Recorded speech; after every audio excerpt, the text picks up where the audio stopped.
In this episode, I want to talk about leverage. It's something that I have come to recognize as an important part of my business moving forward. And I've known about leverage for a while, but if you're anything like me, sometimes you need to hear it a few times over periods to suddenly go, yeah, now it makes sense, now I get it. The frame that we look through changes over time as we meet new people, we have new experiences. And so while I'd heard reference to leverage throughout my business career, building the agencies and doing various projects, it wasn't until probably 6 to 8 months ago that it finally clicked for me. Yes, I had been building some things for the business. I'd been creating courses and things like that, written my first book, but it wasn't until about 6 to 8 months ago where I made that commitment to say, okay, everything that I now do, I need to think about it in terms of the leverage that I can create for my business. So let me quickly take a step back. What is leverage when I'm talking about it from a business perspective? Leverage is, I guess the easiest way to describe it is, for the time and effort you put in, what do you get out? And the easiest way to think about it is, if you're a freelancer, a lot of the time you'll be putting in hours and you may be creating something for a client, and then it's done and dusted and you get paid for that. So there's an exchange of time for money, which for a lot of people, that's what we have in a 9-to-5 day job. The owner of the business is the one who has the leverage because they have a team of employees doing the work for them. They don't have to do everything anymore for the business. If you're a freelancer, you're working for someone else, so you're exchanging your time for money. And so building leverage is about, okay, how do we change that dynamic? How do we use our time to create things that can be used by multiple people? It's not just a direct time exchange for money. So a great example is a book. If you write a book, you then have an asset for yourself or your business. You can distribute that to people for free. You can sell it. You can have it from now until 50 years, 100 years, 150 years. It's an asset that you've created, which means your leverage starts to be a lot higher. You've spent the time creating it once, going through the writing process, the editing, getting it published, but then it's there and available and you can do multiple things with it. A course is another example. You spend the time and effort creating a course, and then you may want to do a couple of updates, but in the whole, that course is something that you have as an asset. And you could have one person do that course at a time. You could have 10 people, you could have 100 people, you could have 1,000 people going through that course. So you start to build leverage because you spent the time and effort creating that asset once. And then it's available to use as you see fit and to try and get as many people involved as possible. So you are increasing your leverage. And it doesn't always have to be about assets. And I'm going to go through a couple of thoughts on this in terms of business models if you're just starting out, but it could also be about processes. If you have an existing business, maybe there's a set of questions that you always ask a new client. As they sign with you, here's an onboarding process of, okay, we need this and we need this and we need this and we need to understand this. Maybe that's something that you can create a process around in a document that you send to every new client and they fill it in and send it back to you. You've just created that leverage. You don't necessarily have to get on the phone to them or write that email every time with all of the requirements. You create it once in a document and you have that in your library, and then you send that document out as and when a new client signs. And there may be other things, depending on the nature of the business that you've got, where you say, actually, yeah, there's some processes here. There's some things that I repeat on a regular basis. Maybe I can create some tools. Maybe it's an Excel spreadsheet. Maybe it's that documentation, maybe it's some templates, and then you can have those available. You're creating those assets to support the process. It can speed up time, speed up communication, means you don't necessarily always have to get involved in every step or all the communication with the client. Automated email processes are another great example. You can spend the time building those once, and it could be 4 emails for a new client, 1 every day for the first 4 days, or you spread them out. Once you've created them, they're there and they're available to you. And then anybody who comes through that process will automatically start to get the emails. And okay, in 6 months or a year, you may go in and tweak some things, but it means that you don't manually have to send each of those emails every time a client signs. So leverage is about how can we use our time to build tools and assets and resources that we can reuse on a regular basis, or we can have lots of people use at the same time. And in my book, I started to break down a couple of different business models that have leverage, and actually different types of leverage. And so I'm just going to quickly go through a couple of those because I think it will help to paint this picture in a bit more detail. And I say this because I'm coming from an agency world, and I realized that actually the model that I had for my agency gave me no leverage. I was pitching for projects, I was doing projects, then I'd have to go and hunt the next project because the project, it may be an event. Okay, great. Well, once that event is finished, what's next? There was nothing that I was creating that I could leverage really to build an audience, to bring those clients through the door. Yes, there were times where I had monthly and quarterly reports and things like that, but I didn't use them in the best way. I didn't maximize the opportunity that I had with those assets and resources because I didn't have that mindset that said, I need to leverage these. What can I do to get them into the hands of more people? Build that leverage, build the connections. So agency is tough. I've realized that, and that's one of the reasons why I'm moving away, but there are also different types of agencies. So as I go through some of these business models, you may listen to them and be like, yeah, okay, that makes sense. I've worked in that world, or I've seen people do that. Okay, now I understand what it means from the perspective of leverage.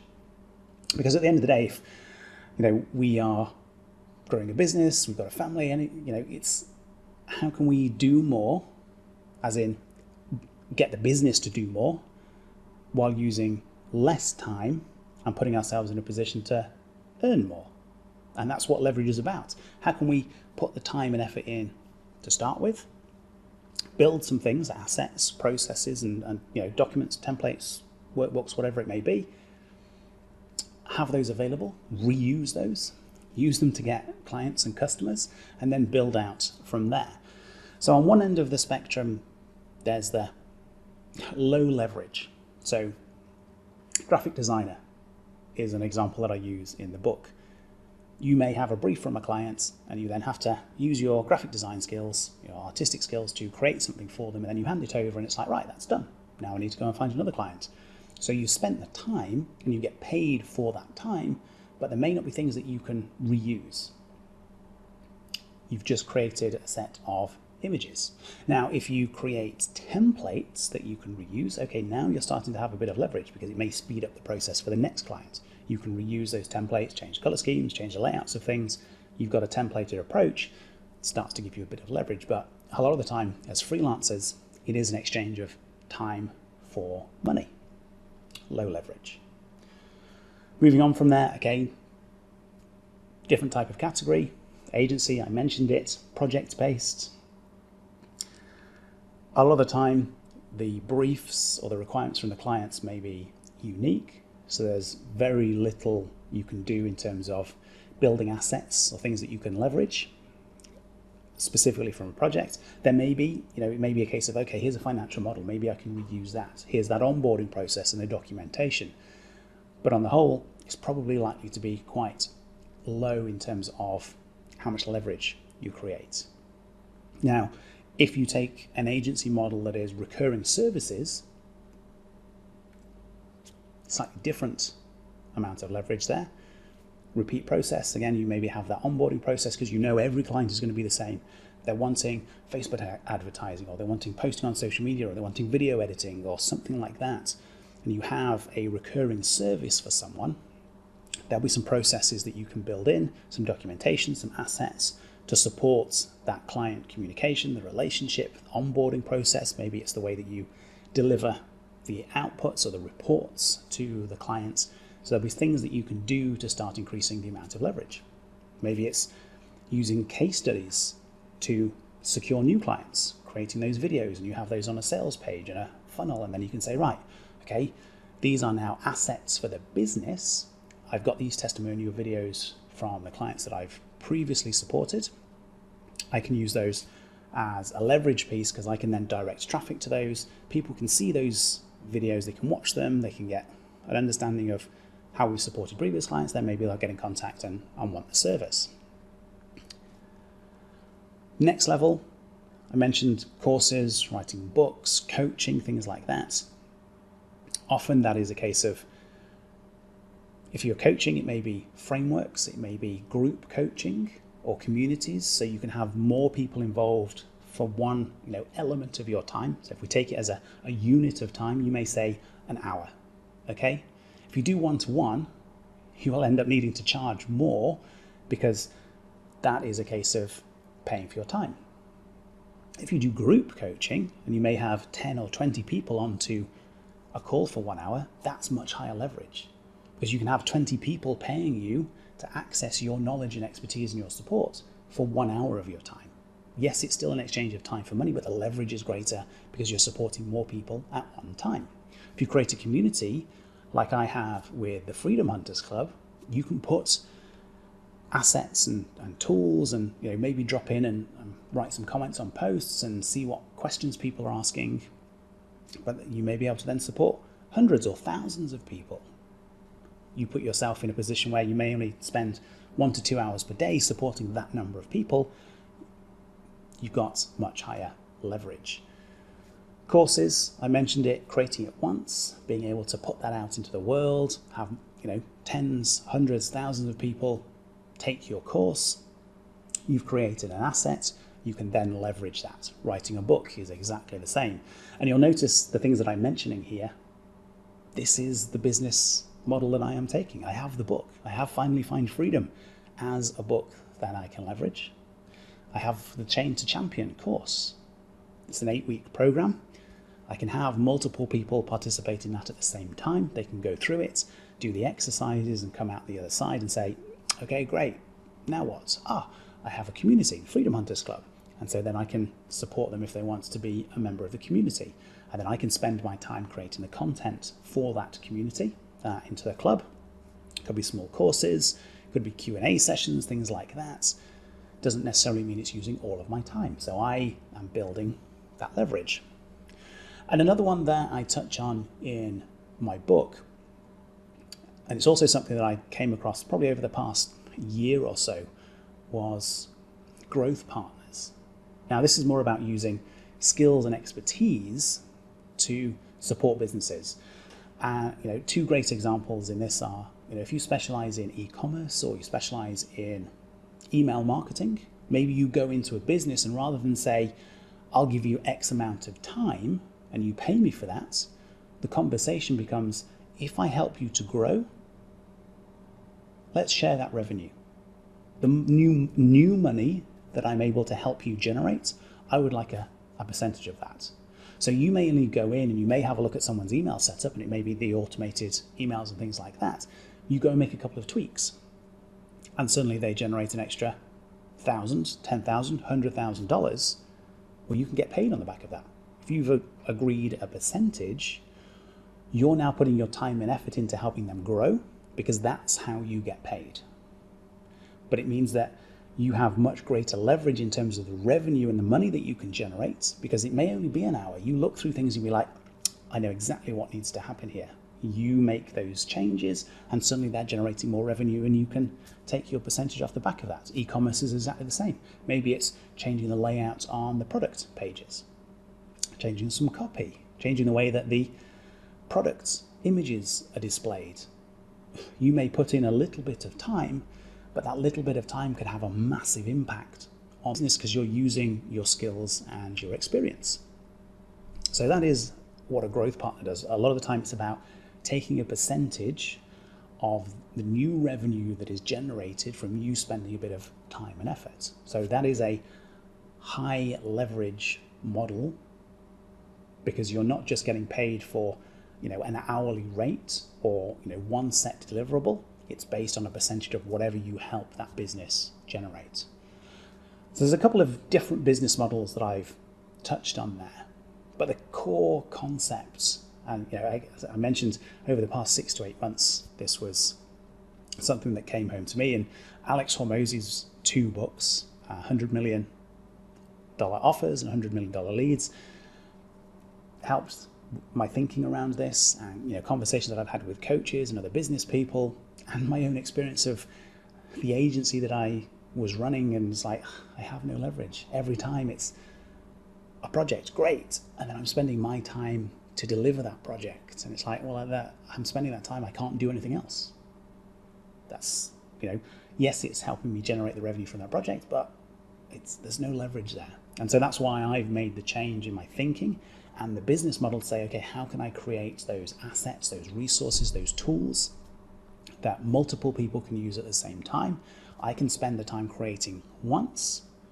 And if you're listening or watching to this is another great example. A podcast, videos on YouTube. You create them once, but they can live there eternally, and then people can find them at different points in time. Somebody may find this episode in 6 months' time, but that's fine. I have the leverage because I've created this once, and then it's there for people to find now and in the future. And then they may say, you know what, listen to this, great, actually, Phil, yeah, let's have a conversation. I'm interested to learn more how you go about this. What do you think about X, Y, and Z? So the podcast for me is also another way of generating leverage. For you, if you're starting out in a business, and this is something that I take people through with the Freedom Accelerator, is what makes the most sense for you based on your goals. How much time do you want to work on your business? What skills and experience have you got? And this is where I have a model and a framework that I take people through to help them identify what business model makes the most sense for them based on how they want to live and how they want to grow a business. If somebody comes through and says, I want to work 1,000,000 hours, what can I do? That's going to be very different from somebody who says, in the early days, I've only got 2 hours, what can I do?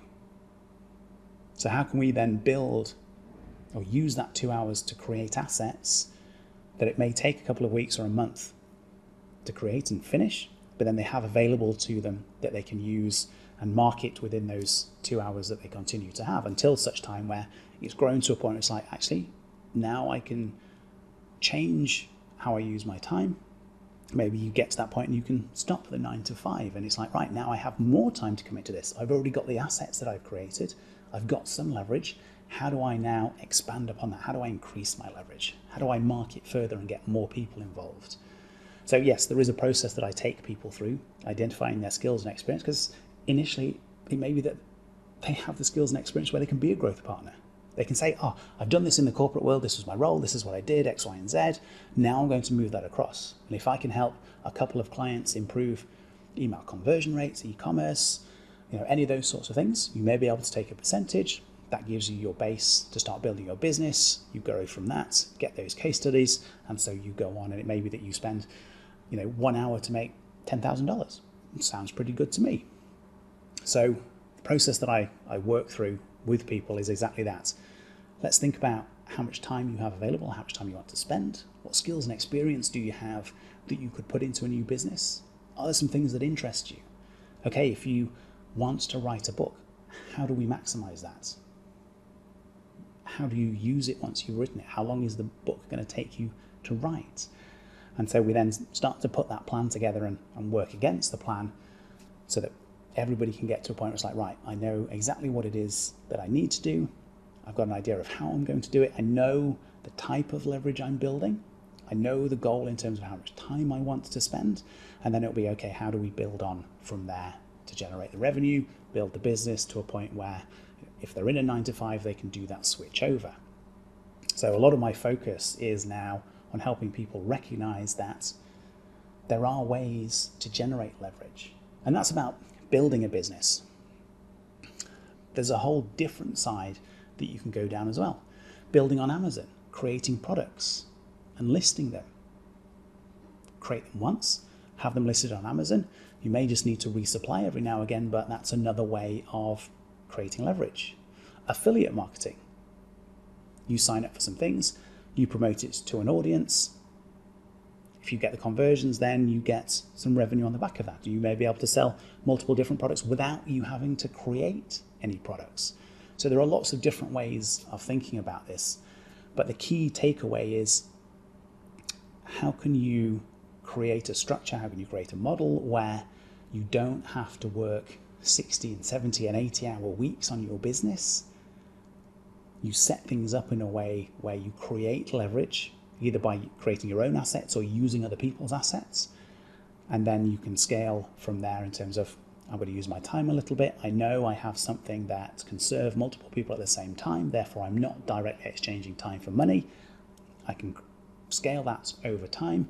That will then generate the revenue. And so you have a way of replacing the 9 to 5, generating the revenue, and choosing how much time you want to spend on it. Maybe just 2 hours a week. And I know that's the dream for a lot of people.